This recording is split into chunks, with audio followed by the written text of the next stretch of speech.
Le Deutéronome, premier chapitre.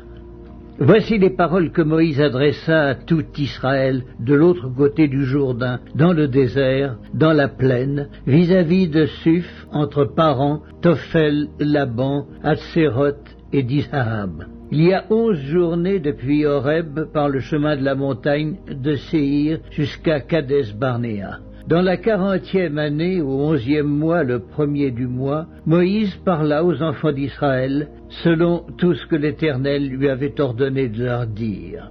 C'était après qu'il eut battu Sion, roi des Amoréens, qui habitait à Hesbon, et Og, roi de Basan, qui habitait à Astaroth et à Édréi.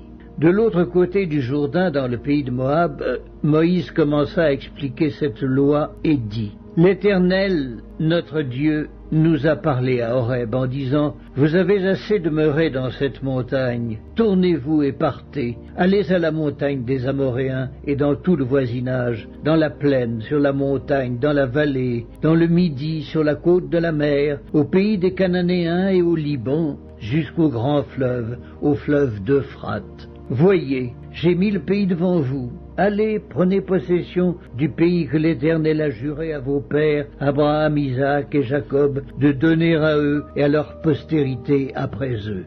Dans ce temps-là, je vous dis, je ne puis pas à moi seul vous porter. L'Éternel, votre Dieu, vous a multiplié, et vous êtes aujourd'hui aussi nombreux que les étoiles du ciel. Que l'Éternel, le Dieu de vos pères, vous augmente 1000 fois autant, et qu'il vous bénisse comme il vous l'a promis. Comment porterai-je à moi seul votre charge, votre fardeau et vos contestations? Prenez dans vos tribus des hommes sages, intelligents et connus, et je les mettrai à votre tête. Vous me répondîtes en disant: Ce que tu proposes de faire est une bonne chose. Je pris alors les chefs de vos tribus, des hommes sages et connus, et je les mis à votre tête comme chefs de 1000, chefs de 100, chefs de 50 et chefs de 10, et comme ayant autorité dans vos tribus. Je donnai dans le même temps cet ordre à vos juges: écoutez vos frères et jugez selon la justice les différends de chacun avec son frère ou avec l'étranger. Vous n'aurez point égard à l'apparence des personnes dans vos jugements. Vous écouterez le petit comme le grand. Vous ne craindrez aucun homme, car c'est Dieu qui rend la justice. Et lorsque vous trouverez une cause trop difficile, vous la porterez devant moi pour que je l'entende.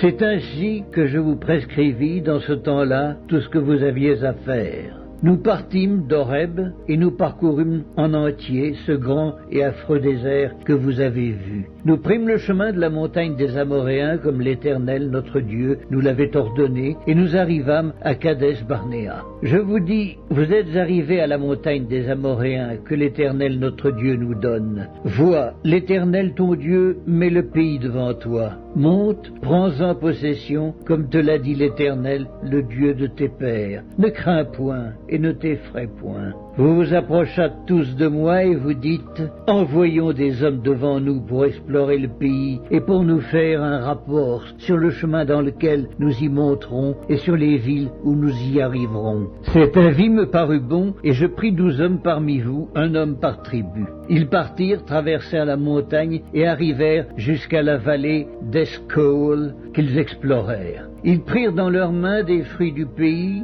et nous les présentèrent. Ils nous firent un rapport et dirent: c'est un bon pays que l'Éternel notre Dieu nous donne. Mais vous ne voulûtes point y monter, et vous fûtes rebelles à l'ordre de l'Éternel votre Dieu. Vous murmurâtes dans vos tentes et vous dites: c'est parce que l'Éternel nous hait qu'il nous a fait sortir du pays d'Égypte, afin de nous livrer entre les mains des Amoréens et de nous détruire. Où monterions-nous? Nos frères nous ont fait perdre courage en disant: c'est un peuple plus grand et de plus haute taille que nous. Ce sont des villes grandes et fortifiées jusqu'au ciel. Nous y avons même vu des enfants d'Anak.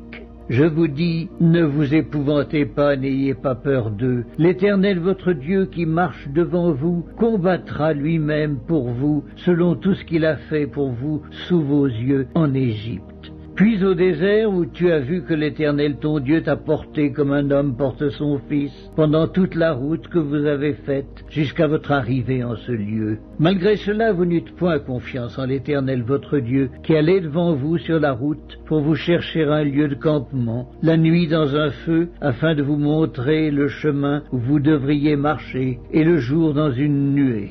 L'Éternel entendit le bruit de vos paroles, il s'irrita et jura en disant, « Aucun des hommes de cette génération méchante ne verra le bon pays que j'ai juré de donner à vos pères, excepté Caleb, fils de Jéphuné. Il le verra, lui, et je donnerai à lui et à ses enfants le pays sur lequel il a marché, parce qu'il a pleinement suivi la voie de l'Éternel. » L'Éternel s'irrita aussi contre moi à cause de vous, et il dit, « Toi non plus, tu n'y entreras point. Josué, fils de Nun, ton serviteur, y entrera. Fortifie-le, car c'est lui qui mettra Israël en possession de ce pays. Et vos petits-enfants dont vous avez dit, ils deviendront une proie, et vos fils qui ne connaissent aujourd'hui ni le bien ni le mal, ce sont eux qui y entreront. C'est à eux que je le donnerai, et ce sont eux qui le posséderont. Mais vous, tournez-vous et partez pour le désert, dans la direction de la mer Rouge. » Vous répondites en me disant, « Nous avons péché contre l'Éternel. Nous monterons et nous combattrons comme l'Éternel notre Dieu nous l'a ordonné. » Et vous ceignîtes chacun vos armes, et vous fîtes le projet téméraire de monter à la montagne. L'Éternel me dit, « Dis-leur,